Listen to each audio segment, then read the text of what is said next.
اللہ پہ ایمان تھا.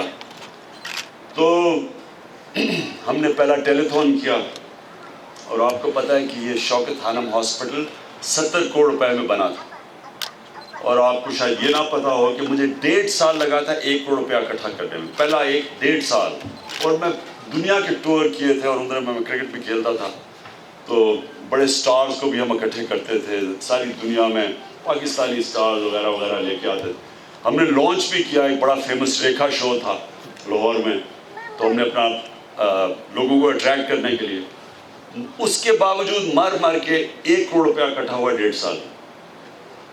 تو جو ہم نے 3 گھنٹے کا ٹیلی تھون کیا, جس طرح ذوالقرنین نے آپ کو بتایا, ہم نے 65 کروڑ روپیہ 3 گھنٹے میں اکٹھا کیا,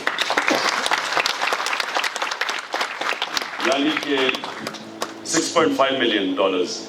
اب رہ گیا $3.5 ملین. تو مجھے تو یقین ہے کہ یہ انشاءاللہ ابھی مہینے کو دن پڑے ہوئے ہیں, اور مجھے یقین ہے انشاءاللہ ہم اکٹھا کر لیں گے یہ. تو آج دیکھتے ہیں کہ آج یہاں سے کہاں کتنا اکٹھا ہوتا ہے. میرا 26 سال کا ایکسپیرینس ایسا ہو گیا ہے کہ میں جب ایک کسی فنڈ ریزنگ ڈنر میں جاتا ہوں, میں کوئی 10 منٹ کے اندر اندازہ لگا لیتا ہوں کہ اس ڈنر سے کتنا پیسہ اکٹھا ہوگا.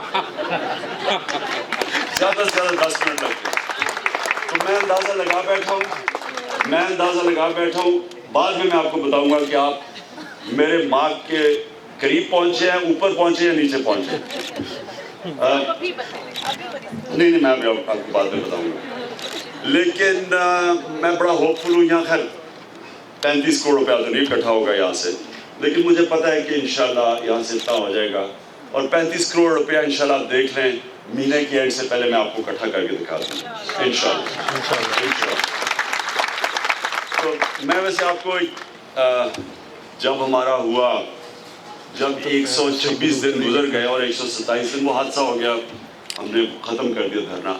اب 126 دن میں نے زندگی میں اتنی تقریریں نہیں کی جو 126 دن میں کرنی پڑ گئی, 4 5 تقریریں ایک دن میں.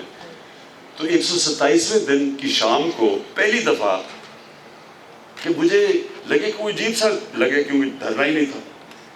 تو میں گھر پہنچا تو کوئی 2-3 بچے, 1-2 ایڈلٹس وہ آ گئے. بدقسمتی سے وہ